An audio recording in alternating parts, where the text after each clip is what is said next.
पहले भसीन साहब आपका एक बार व्यू फिर से ले लेते हैं। हालांकि आप 2 दिन से कह रहे हैं कि अगस्त सीरीज के लिए आप थोड़े से कॉशियस हैं, लेकिन एक डेटा आपके सामने रखता हूं और आपको देखकर बड़ा मजा आएगा।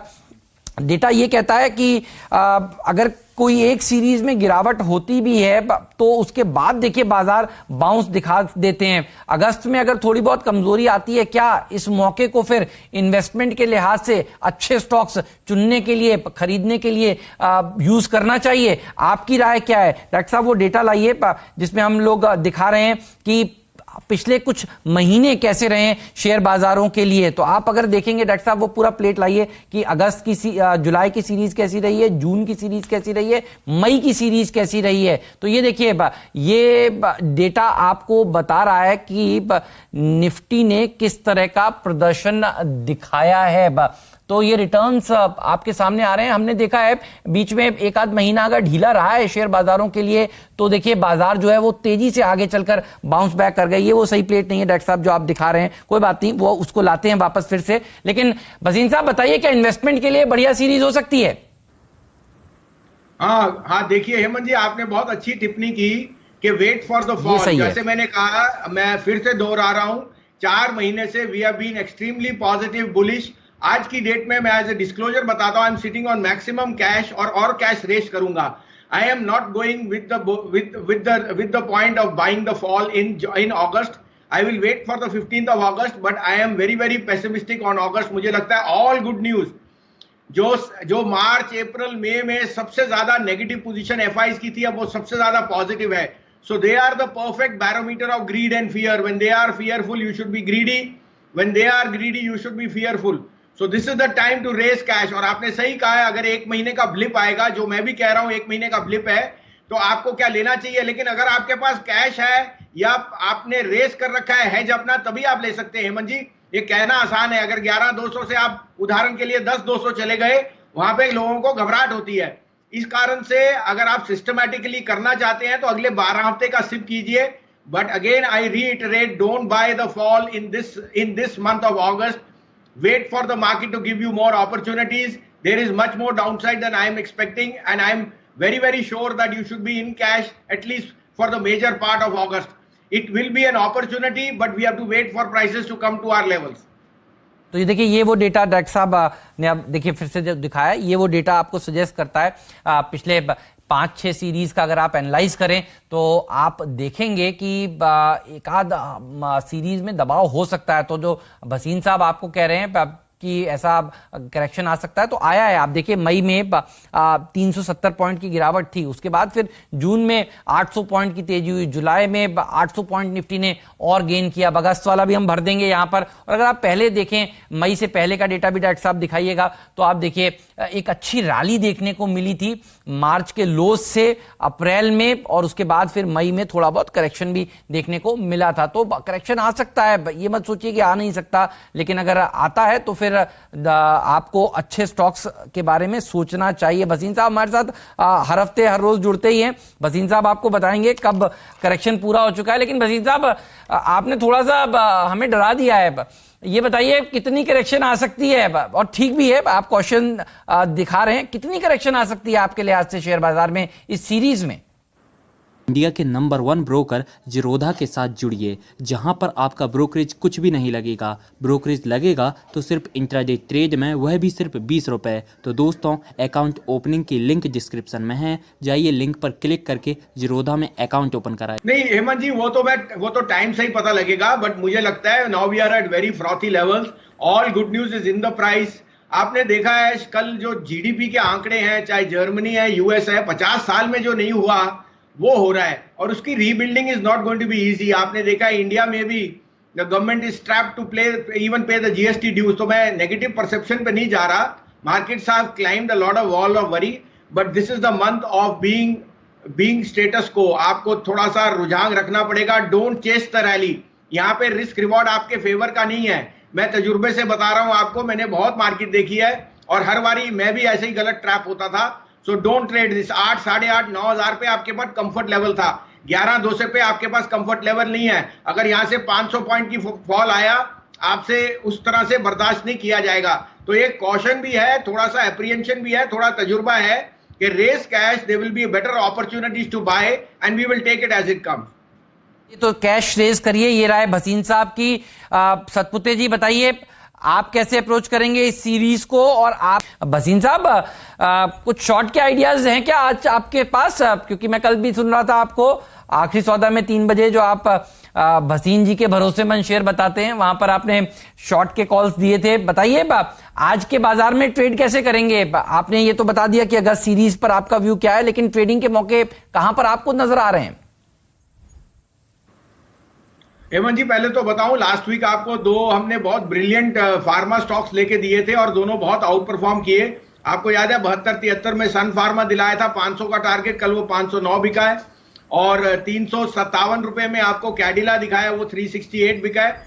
और उसके सामने कल मदरसन सुमी परसों शॉर्ट कराया था, उसमें आपको 2.5%। सो आपको जैसे अभी राजेश सतपुते जी ने भी कहा, आज अगस्त के महीने में मैं ये नहीं कह रहा कि आप ट्रेडर का रूप धारण कीजिए, जहां तेजी दिखे वहां लीजिए, जहां मंदी दिखे वहां बेचिए। सही है। और बैंक्स आपको सबसे मंदी दिख रहे हैं, तो don't be typecast to the market that you can only buy and sell. You can even sell and buy and be hedge. तो मेरे को अगर एक ट्रेड देना है हेमंत जी, अगस्त का सितारा जो होगा वो होगा डीएलएफ। पहली बात तो डीएलएफ में 138 रुपए पे आप अक्यूमुलेट करना सीखिए, अगले 8 हफ्ते के लिए लीजिए। उसका सिंपल रीजन है हेमंत जी, माइंड स्पेस का REIT 7.5% की यील्ड पे 13 टाइम सब्सक्राइब हुआ and REIT is here to stay. DLF is the largest land bank owner और जो वो 12-13% पे बोरो करते हैं, they are going to get it at 7.5-8%, which is a very lucrative rate. और उसके लिए that will trend set in motion the unlocking of a lot of land parcels and the liquidity. So DLF का risk reward even in a bearish atmosphere, you must buy DLF। 170 का target है in the next 2 months, maybe in the month of August you see 165। On the short side I would be very very off auto stocks. I think सारी news अच्छी है और आपको आज indication दे दूं कि राजीव बजाज ने बताया है कि June was a good month, July is not been a good month. और वो इस कारण है क्योंकि पार्शियल लॉकडाउन पे सप्लाई चेन डिसरप्शन है and some of the 2-wheeler and 4-wheeler stocks have run way ahead. So you must be contrarian and take some short positions in autos and banks, and you can be long on pharma and cement stocks. Okay, pharma और cement पे long जाइए और DLF Bhasin साहब का याद रखिएगा, अगस्त का सितारा है। भसीन साहब, फार्मा जहां नाम फार्मा का है, स्ट्रेंथ है, और कल इसमें एक बहुत शानदार टेक्निकल ब्रेकआउट भी था। भसीन साहब, फार्मा के नंबर्स और टोरेंट फार्मा के नंबर्स पे आपका आउटलुक और आपके प्राइस टारगेट्स क्या होंगे हायर लेवल्स पे स्टॉक पे? नहीं, unquestionably Virendra, this has been the star section and the results are justifying कि higher valuations are in on the cards. And जैसे आपको याद है, आपको और हेमंत को मैंने 2 साल से सजेस्ट कर रहा था कि फार्मा फंड में इन्वेस्ट कीजिए, SBI और निपॉन फंड में, क्योंकि pharma will be an out performer. और अब आप उसका रिटर्न देख रहे हैं कि the sector itself has been re-rated. So whether is Torrent Pharma, doctor Reddy, Cipla, Sun Pharma के भी रिजल्ट, ऑल ऑफ देम। तो यहाँ हमारे 2 अभी भी preferred picks in that basket है, सन, डॉक्टर रेड्डी, सिप्ला, डॉक्टर लाल पैथलैब जो एक उसका साइड बिजनेस है, एंड इप्का लेबोरेटरीज। ये 5-6 नाम, और Cadila can be do very well. मैं अभी भी लोगों को सजेस्ट करूंगा कि do a SIP in a good mutual fund, because आपको इंडिविजुअल स्टॉक्स पकड़ने में हिचक होगी। तो buy a fund which has a pharma fund like SBI or Nippon, which will continue to give good returns. मुझे अच्छी तरह से याद है जब सब लोग नहीं लेना है आप कह रहे थे, तब फार्मा सेक्टर आपने कहा था सबसे पहले खरीदने। डॉक्टर साहब, एक बार 6 महीने का चार्ट दिखाइए। और बहुत लोगों ने ये राय मानी भी है भसीन साहब, ट्विटर पर लोग लिखते रहते हैं कि वो कॉल बहुत ही शानदार थी। उस समय जब सब डर का माहौल था, मार्च के लोज थे, तब फार्मा फंड में देखिए निवेश किया तो सूचकांक डायरेक्ट सब अभी आपके सामने पेश कर देंगे। ये देखिए किस तरह की रैली देखने को मिली है। पिछले 3 महीने का डायरेक्ट साहब करके दिखाइए प्लीज इसको, चार्ट को। ये तो गिरने के बाद देखिए बढ़ा है, और ऐसे बहुत कम चार्ट आपको नजर आ रहे हैं। गिरा तो कम था लेकिन देखिए बढ़ा ज्यादा है। जनरली हम देखते हैं गिरने के बाद अभी आजकल चार्ट जो आपको दिखते हैं वो थोड़ा सुधरते हुए दिखते हैं। देखिए 3 महीने में क्या गजब के रिटर्न्स इस सेक्टर ने आपको कमाकर दिए हैं। भसीन साहब, भारतीय टेल में बात करते हैं, नंबर्स आपने देखे और अब मैनेजमेंट कमेंट्री आपने देखी। उन्होंने कहा कि प्राइसिंग बढ़ानी जरूरी है और लॉन्ग टर्म ट्रेजेक्ट्री आरपूस की लगभग 300 रुपए के आसपास है। आई थिंक आप कैसे अप्रोच करेंगे भारतीय एयरटेल को, और इस बात को ध्यान में रखते हुए कि लॉन्गर टर्म में सिर्फ ये 2 प्लेयर्स ही इंडियन मार्केट में टेलीकॉम प्लेयर रह जाएंगे, शायद भारतीय एयरटेल और जियो।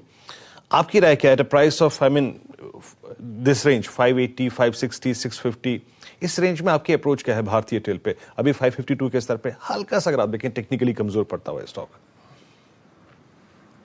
नहीं, बिल्कुल वीरेंद्र, अगर आरपूस इस रेट पे रहे और वो जो जैसे कह रहे हैं 200 और 300, खैर 200 और 300 बहुत थोड़ा लंबे समय में हो गए, because but it's telling you अगर ये डुओपॉली या 2.5 प्लेयर रहेंगे तो they all will stand to make money. Of course the debt overhang will see कि Jio will outperform, but this is a business जिसके बिना आप रह नहीं सकते। आज आप देखिए, आज आप अपनी घरवाली से कम बात करते हैं लेकिन डेटा को आप छोड़ नहीं सकते, फोन को आप के बिना आप चल नहीं सकते। तो data is the new gold और वो रहेगा। और आई थिंक सस्टेनेबिलिटी, आज भारती ने 12,000 करोड़ का तो एबिटा दिखाया आपको, which is remarkable. It's just that the debt overhang and the spectrum and AGR is going to keep the price. But I would definitely say कि ये 550 रुपए आए, वापस लेने का चेष्टा कीजिए, या आपको 600 रुपए का भाव आपको दिख जाएगा दिवाली तक। तो Bharti again would be a buy on decline. और अगर वो आरपू की ट्रैजेक्टरी ऐसे बताएंगे तो आई थिंक जो best time for the consumer था वो अब नहीं रहेगा, and it will see price inflation which marginally will be borne. But उसके लिए then Vodafone becomes a very good dark horse play. उसने 108, 110 के आरपू है, अगर उसके 130 होते हैं तो वोडाफोन का एबिटा बहुत स्ट्रांगली राइज करेगा। तो if the trajectory is higher ARPUs, then I think Vodafone can be a dark horse. Okay, ये बात लेकिन भसीन साहब ने बहुत बढ़िया कही है वीरू। घर में घरवाली से कम बात होती है और फोन पर देखिए ज्यादा समय रहता है, ये बात सत्य है। मैं थोड़ी देर बैठ के जब टिप्पणी कर रहे थे भसीन साहब, मैं सुन रहा था, यार बात में तो दम है। राजेश जी, पालविया साहब, ऐसा ही है ना? सत्य है ये तो बिल्कुल नहीं पालविया साहब? आजकल फोन उठते ही सबसे पहले हाथ में तो फोन आता है, और ये बात सत्य। अब मुझे याद है मुकेश अंबानी साहब ने कुछ साल पहले कहा था डेटा इज न्यू ऑयल। अब देखिए लॉकडाउन के समय में हम जब घर से बाहर नहीं जा रहे थे तब भी डेटा तो कंज्यूम कर रहे थे, चाहे ऑयल को कंज्यूम करें नहीं करें। लेकिन ये बहुत शानदार आपने डायलॉग मारा है सर, मजा आ गया। अच्छा, यदि आप लोग बाजार में ट्रेडिंग या निवेश करते हैं और अभी भी ब्रोकरेज के नाम पर अपनी हजारों रुपए बर्बाद कर रहे हैं तो अब बदलिए और देश के सबसे अच्छे, बड़े और सबसे भरोसेमंद ब्रोकर जिरोधा के साथ जुड़िए, जहां पर आपका ब्रोकरेज कुछ भी नहीं लगेगा। ब्रोकरेज लगेगा तो सिर्फ इंट्राडे ट्रेड में, वह भी सिर्फ 20 रुपये। और दोस्तों, साथ ही आपको बता दूं कि यहां पर अकाउंट ओपन कराने के लिए आपको अपना POA यानी कि पावर ऑफ अटॉर्नी देने की कोई आवश्यकता नहीं है, जिसका उपयोग करके हाल ही में देश के एक बड़े ब्रोकर ने 2000 करोड़ का घोटाला किया। तो दोस्तों, अकाउंट ओपनिंग की लिंक डिस्क्रिप्शन में है, जाइए और लिंक पर क्लिक करके जिरोधा में अपना अकाउंट ओपन कराइए। भसीन साहब, आपकी उम्मीद क्या है सन फार्मा से, और आपकी उम्मीद क्या है SBI से? क्योंकि SBI आज सेकंड हाफ में देखिए बाजार की दिशा तय कर सकता है। SBI को कैसे अप्रोच कर रहे हैं आज, और सन फार्मा को कैसे अप्रोच कर रहे हैं नंबर से पहले? हाँ, तो देखो हेमंत जी, सन फार्मा ने काफी रनअप दे दिया, 472-73, 2 दिन में 510 हो गया। और वो इसलिए है कि टैरो के numbers were better than expected. जो लॉस था वो उतना नहीं था जितना, and Taro is one of the, Sun is the holding company of that. साथ में मुझे लगता है जेनरिक प्राइसिंग में they will see a sharp uptick, and they are one of the largest players in the US। So I think that Sun will give good numbers, guidance will be strong, और technically भी जैसे आपके बाकी analyst बताएंगे, सन is headed towards 525। अब वो 525 happens today और tomorrow, I think Sun is a buy on decline and will be a one of the better performers along with Cipla and Dr. Reddy in the basket. आपने दूसरा share कहा था SBI sir, state bank of India. नतीजे आज देखिए, SBI हम काफी time से बुलिश है, लेकिन शेयर चलता नहीं सर, 200 रुपए के ऊपर क्लोज देता नहीं है, 1-2 दिन जाके वापिस आ जाता है। और बैंक्स में अब मेरी जो हौसला था, हौसला अफजाई कम हो गई, क्योंकि अगस्त का महीना मुश्किल हो सकता है। तो I would say results stand out हो सकते हैं। We will have to see the commentary on the moratorium on the credit, but उनको जो बॉन्ड यील्ड्स के घटने का है, सबसे ज्यादा फायदा ट्रेजरी प्रॉफिट में होएगा। और इस कारण से सेविंग्स अगर 3% पे रिटर्न है तो उनकी लायबिलिटी फ्रेंचाइज तो बेस्ट एवर पोजीशन में है। यही देखना है कि कितनी आगे उनकी ग्रोथ का मोमेंटम है ऑन द रिटेल साइड और कॉर्पोरेट लोन्स कैसे हैं। बट सम ऑफ पार्ट्स में वैल्यू पिक है। हाउएवर लाइक आई सेड कि आज की डेट में बैंक्स आर अंडर परफॉर्मिंग, तो थोड़ा सा आपको नजरिया बढ़ाना पड़ेगा। अगर आप स्टेट बैंक लेते हैं 175 रुपए का भाव आपको अगर इस महीने में आएगा तो वो लेने वाला मौका है। लेकिन भसीन साहब, अगले हफ्ते का सबसे इंपॉर्टेंट इवेंट पर भी एक चर्चा कर लेते हैं। अगले हफ्ते आरबीआई की पॉलिसी है और आरबीआई की पॉलिसी है 6 तारीख को। तो होप ये होगी, एक तो 25 बेसिस पॉइंट का रेट कट होगा। क्या ये भाव में पचा हुआ है पहले ही? आप क्या मान रहे हैं, कितना रेट कट हो सकता है? और दूसरी बात, सब लोग ये जानना चाहते हैं आरबीआई से, क्या वन टाइम रिस्ट्रक्चरिंग अलाउ होगी या नहीं होगी? जुलाई की सीरीज में खूब चर्चा हुई, वित्त मंत्री जी की तरफ से बयान भी आए कि करना चाहिए, लेकिन अब तक सलाह मशवरा ही हुआ है, कुछ आया नहीं है। क्या ये इवेंट इंपॉर्टेंट है आपके लिहाज से? और अगर होता है तो बैंकों को कुछ राहत मिल सकती है क्या? और फिर अगर तेजी होती है तो आप उस रैली में से निकलने की कोशिश करेंगे या कुछ बैंक्स को खरीदेंगे? तो देखो 3 पॉइंट है हेमंत। एक, आपको पता है कि एक रेट कट है जो मेरे हिसाब से प्राइस इन है, बिकॉज आपने रिपो रेट इतना लो कर दिया कि बैंक्स के पास अब कोई ऑप्शन ही नहीं है। देखिए रिवर्स रिपो पे डालते हैं तो उनको 3.25% मिल रहा है।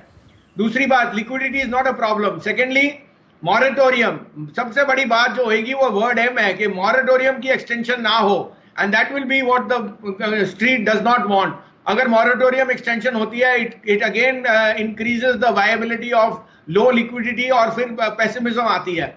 और third, yes, one time restructuring, अगर वन टाइम रिस्ट्रक्चरिंग अलाउड हो जाए, I think a lot of the pain will be elevated और एक डायरेक्शन हो जाएगी, clear direction of lending, and that will be the real. तो ये तीनों चीजें हैं। अब इस पे टिप्पणी करना आसान है, लेकिन मैंने जैसे आपको कहा, जो नंबर्स दिखा रहे हैं वो दिखा रहे हैं कि credit is not expanding the way they thought. और even though we've had a very good May June, July has been a little bit of a lackluster, even auto sales और बाकी चीजों पे भी थोड़ी सी दिक्कतें आ रही हैं। तो मैंने आपको जैसे टिप्पणी की, I think 25 basis point already built in है। It will be more on the word of the on the moratorium extension and the one time restructuring which will hold the key for the bank stocks. RIL के नतीजे आपको कैसे लगे? Good morning sir, बताइए। अभी तो results I think better than expected थे। On the back के I didn't expect 140 on the ARPU. Yes. और वो ये बता रहा है कि I think all the 3 telecoms are laughing their way to the bank. 120-22 रुपए से शुरू हुआ था जब ARPU जो जियो का था, और 140 हो गया। भारती ने 154। तो these are back to old days, और I think कैश जनरेशन बहुत है। उन्होंने क्लियरली इंडिकेट किया कि हाइड्रोकार्बन बिजनेस में because of the lockdown pressure था, but retail has again shown good number. तो सम ऑफ पार्ट्स में मिला जुला अच्छे नंबर्स हैं हेमंत, इन एन एटमोस्फियर जहां आपको पता है कि यू हैव टू, जैसे आपने कहा, the tough gets going in a tough environment. Reliance has proven that point. However I think 2100 रुपए में आपको ज्यादा रूम नहीं है ऑन द स्टॉक प्राइस, और जैसे मैंने आपको इंडिकेट किया, August will be a difficult month, so I think the stock will remain range bound, but the numbers are ahead of estimate. India के नंबर 1 ब्रोकर जिरोधा के साथ जुड़िए, जहां पर आपका ब्रोकरेज कुछ भी नहीं लगेगा। ब्रोकरेज लगेगा तो सिर्फ इंट्राडे ट्रेड में, वह भी सिर्फ 20 रुपये। तो दोस्तों, अकाउंट ओपनिंग की लिंक डिस्क्रिप्शन में है, जाइए लिंक पर क्लिक करके जिरोधा में अकाउंट ओपन कराएं।